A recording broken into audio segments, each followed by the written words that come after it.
What is up, everyone? Welcome back to the videos. My name is Matt, and today we are going to be hiking to Lake Dardanelles, something like that. I don't remember the name. It's just off of the Tahoe Rim Trail, off of Highway 89, which is off of Highway 50, which you can access from pretty much anywhere in California. So yeah, but from where I live, it's like a 2-hour drive depending on traffic from where you are. So yeah, it's a pretty short like day trip. So yeah, let's get started. So this trail, to start off with, it's actually a pretty steep incline when you get started, so just bear that in mind. You do start kind of down by the highway and then work your way up, so it's actually pretty steep, but that's kind of like the most incline you're gonna have for the entire hike.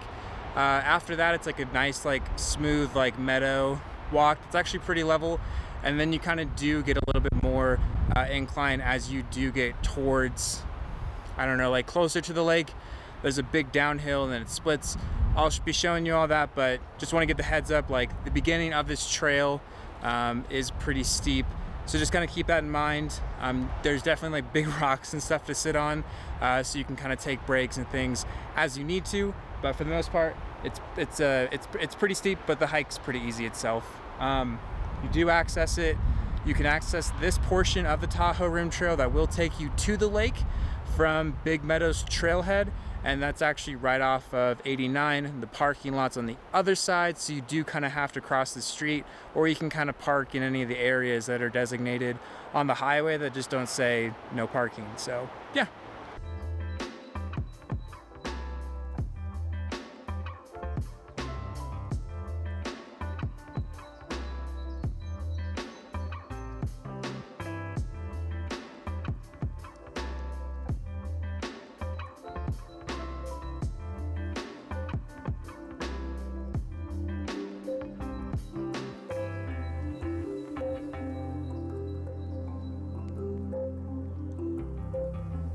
All right, so this is like the very top portion of the hill, and there's actually gonna be like this little post here with like some signs. One of them is gonna say mice mo, whatever it is. It's pretty much any placard that follows the Tahoe Rim Trail, which is this one. You're gonna wanna follow that. This is another good spot. Not as much shade as like lower down, but still a pretty good amount. But you're gonna want to take the path to the right when you actually get up to the top of that hill. Continue on the Tahoe Rim Trail, and then you're gonna go through some thinner woods, and then you'll end up in the huge meadow. One thing I do recommend bringing for sure, again, bug spray as always, and make sure to bring tissues with you, because if you're used to lower elevations and you do get up into this higher elevation, because this is around like 7,000 or 8,000 feet, you do run the risk of getting bloody noses. I've had it happen to me where it's just like gushing out of my face. So make sure to bring some tissues and just something to help clot the blood, because you don't want to lose a bunch of blood when you're up here, because that really sucks.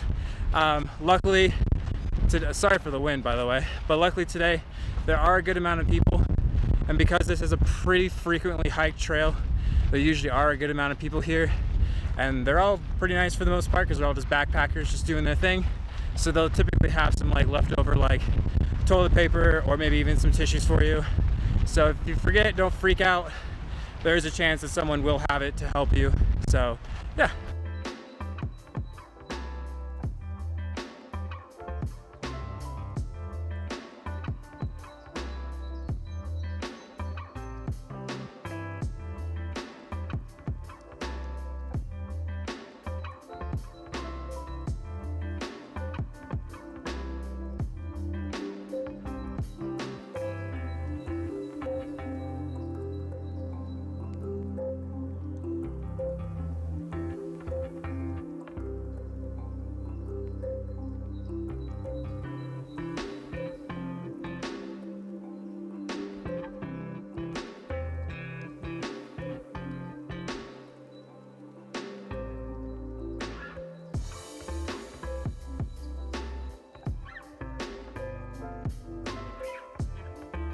so just providing a little bit of an update. So we just made it through the meadow, had a little bit of a snack, had some water. We're just chilling right now. But I didn't want to film walking through that because there's no tree cover at all, because it's a meadow. And so it was like really windy and really loud. So I just waited till we walked through here. But now we're gonna go back uphill. It's not super steep, but I'll film it while we're going up just so you guys can kind of like gauge a little bit of what it looks like. But the meadow is kind of the only part that's gonna be really exposed, really windy, really sunny. Pretty much everything else after this is gonna have a good amount of tree cover until you actually get to the lake. The lake does have a good amount of trees around it, but not as many as when you're actually walking on the trail. So yeah, right now it's pretty good temperature in the shade. It's probably like 60-ish degrees. I don't know. Yeah, it seems right, about 60 degrees. And then yeah, it's nice. I had nothing else to say, so we're just gonna keep on walking now. Just another quick tip, if you do plan on doing any hiking or anything kind of like at higher elevations, it does tend to dry you out a bit more than you would actually expect. So bring a little bit extra water than you would actually normally bring for a hike. Typically, I have like a 26-ounce Yeti bottle with me, but today I actually filled up my 2-liter water bladder, so I got the hose somewhere over here. I don't know where I put it, but I use that when I'm out on hikes like this, and I have a bag that kind of allows me to use the hose. So yeah, just bring a little bit extra water, and definitely bring food with you if you are going to take this hike. You don't need to pack like a bunch of food, but just like enough to have like a little lunch or like a little snack or just like a little bit of a recharge. I like to bring jerky, some some dried fruit. I said fried droot, dried fruit, and then yeah, that's pretty much it. Just meat. Oh, and cookies. Bring cookies. Definitely bring something sweet, a little sweet treat. You know, you're gonna get to the end of your hike and you're gonna want some reward, so definitely bring some cookies, some sweets. I don't recommend chocolate just because it's gonna melt. Bring something that has like a cracker or cookie consistency to it.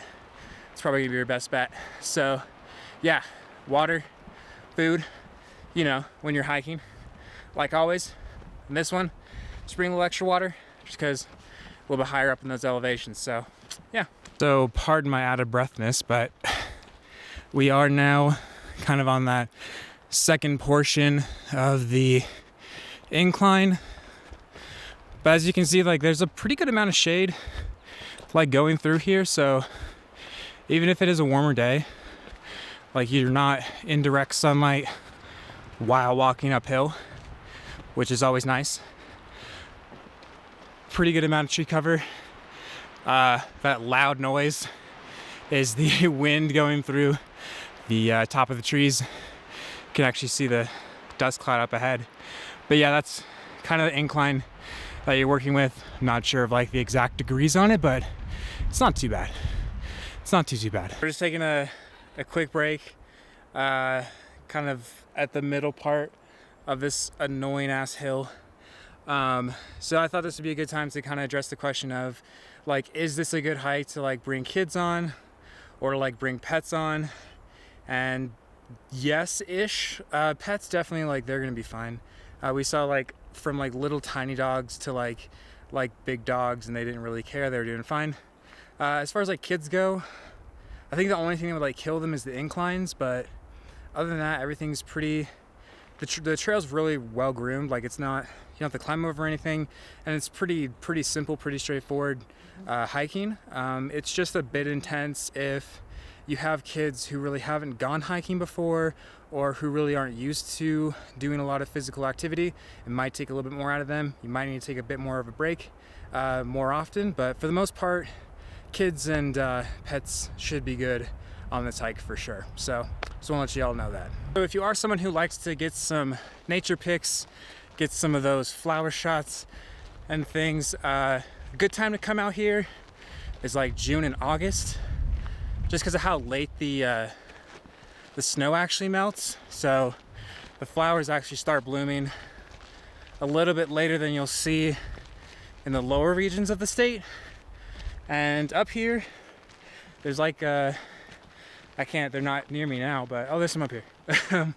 But there's like these like nice tall, kind of like purple flowers. There's kind of like these like red spiky ones. I'm not a botanist or biologist, so I know none of their names, but a couple of these guys, those are probably like the most prevalent. It's actually a nicer little group of them over here. So I got some here. Yep. And then kind of like dotted throughout, there's going to be some like different types of flowers and things.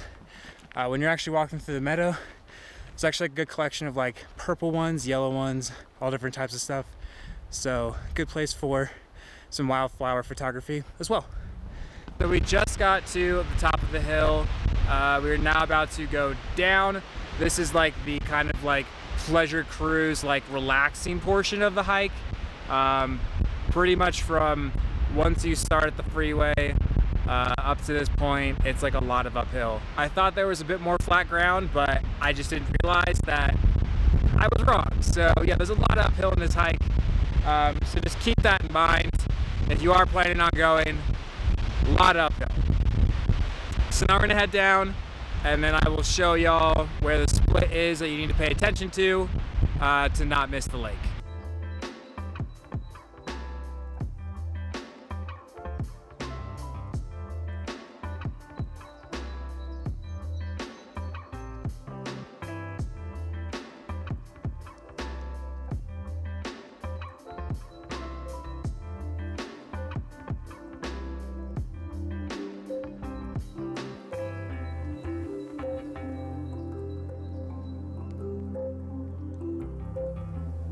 We just finished walking down the hill, had some snacks again, because whenever we seem to finish a hill, we have snacks because it's a big deal. So there's going to be like this wooden post sign there. It's going to be right there, and you're actually just going to ignore that sign and just listen to what I say. So you're going to go down the hill, and then there's just going to be like a little like turn here, and you're just going to go to the trail on the right. And then you're going to take that all the way down, and then I will show you in a bit where the actual sign is for the lake itself. I don't know how much vlogging I'm going to do because we just found out like a whole Boy Scout troop is going to be heading in the same direction, and I'm not super comfortable with vlogging in front of people yet. So maybe no more vlogs, and I might just do voiceover for the rest of it. Not sure yet. We'll find out. So let's go. So I have decided to go with the voiceover option. The reason being, I actually wanted to try a bit of a different camera and lens setup. Same camera, different lens and things, and a different bit of a file format. So that's why things might look a little bit different than they did before, a little bit shakier. But right now we're on that trail that does head down to the actual split from the main trail towards the lake, and in front of us there you'll actually see the post that will be marking the direction to go for the lake itself. The top there you can see the arrow pointing to the left, and then the name of the trail below. So once you actually take that trail, you'll start heading down towards your first of 3 creek crossings. This one's the shortest, but it's also probably a little bit more difficult than the others, just because the rocks aren't super helpful. They're a bit hard to manage if you're not comfortable doing this type of thing. So definitely take this at your own pace, and if you have smaller ones, definitely try and help them out with this. But there are a lot of pretty places along the trail like this with the creek crossings. But they're, for the most part, they're not too difficult. This is, like I said, probably the more difficult of them. And now we are across the first one, the first creek crossing, heading towards the second one.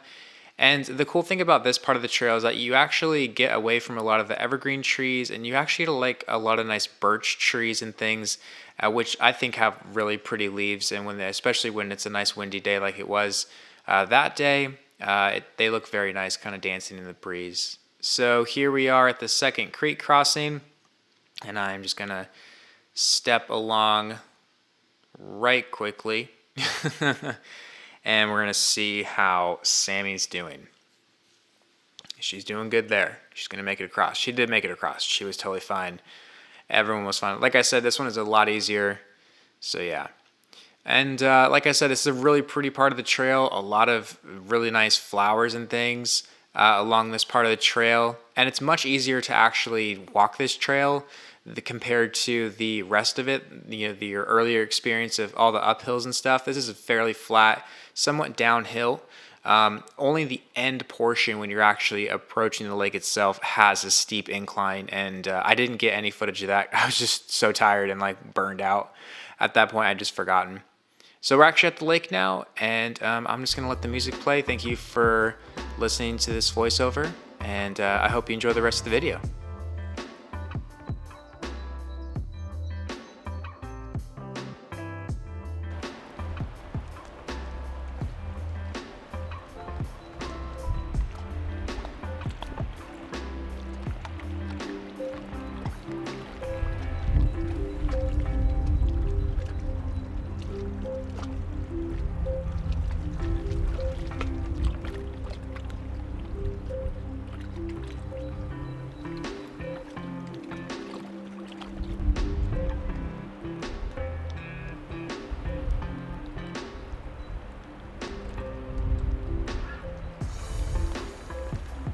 So we just got back to the car.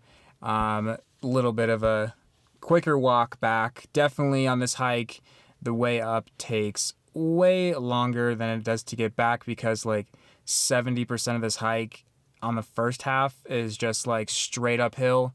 Once you do that decline and then go towards the lake, that's pretty much the only incline you have on the way back. So it's pretty fast to actually get back to your car, which is nice after a really strenuous, long uphill hike. So I just wanted to remind you guys of a couple tips that I mentioned during the walk. So the first one, make sure to bring some type of like toilet paper or like tissues or something with you, just in case that if you do have someone in your group or you yourself, find your nose to be a bit drier and you do end up having a bloody nose, it's important to have those so you can't actually clot the blood, because it is just really, really thin air up here. It's not like ridiculously thin, but it will cause you to bleed a lot more than you typically would at lower elevations. So just make sure that you do your best to bring that stuff to plug your nose. The other one is to bring some extra water, a bit more than you typically would, just because it is drier up here. Not because there's not any rain or snow or anything, just because the lack of air just makes kind of the entire area a little bit drier. There's a lot of dust up in the air too, so that can kind of dehydrate you as well as that gets into your lungs. So just make sure that you have a bit extra water. If you typically bring like just a bottle, like a like a 26 liter thing of water like I do, maybe bring a water bladder instead like I did today. Fill it up for 1 liter, 2 liters, whatever you need to make sure that you stay hydrated the entire hike. It's also nice to provide some extra water for the rest of the group too, because some people might not remember to bring that extra water or might not know to.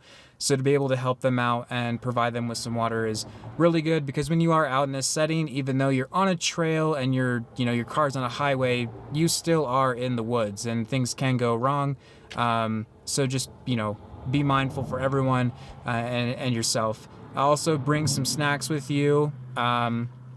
And another point was that if you do go to the lake, bring a towel or something like that, because it's actually really nice to swim in.